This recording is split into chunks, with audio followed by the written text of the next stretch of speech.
Γεια σας παιδάκια. Ξέρετε τι θα κάνουμε μπανάκι σήμερα? Τις κούκλες μου. Φυσικά έχω και την Μπάρμπι και άλλες κούκλες, τις οποίες θα τις βάλουμε όλες, θα τις κάνουμε μπάνιο. Τέλειο, έτσι? Φυσικά θέλω να έχω τα παιχνίδια μου καθαρά και τις κούκλες μου εννοείται.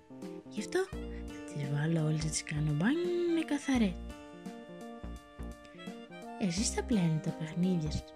Φυσικά δεν μπορούμε να βάζουμε όλα τα παιχνίδια στο νερό, γιατί μερικά αν τα βάλεις στο νερό χαλάνε.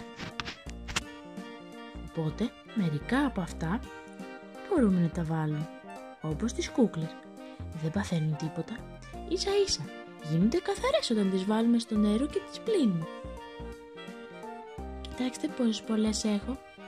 Εσείς πόσες κούκλες έχετε? Παίζετε με αυτές? Εγώ παίζω κάθε μέρα με αυτές τις κούκλες. Μου αρέσουν πάρα πολύ. Τους αλλάζω τα φορέματα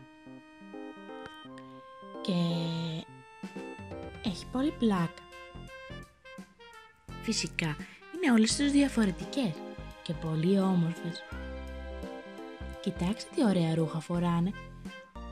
Η κάθε μία φοράει κάτι διαφορετικό, αλλά είναι εξίσου πανέμορφο. Συμφωνείτε? Και φυσικά μην ξεχάσετε να κάνετε εγγραφή στο κανάλι και να πατήσετε και το καμπανάκι για να μην χάνετε κανένα βίντεο.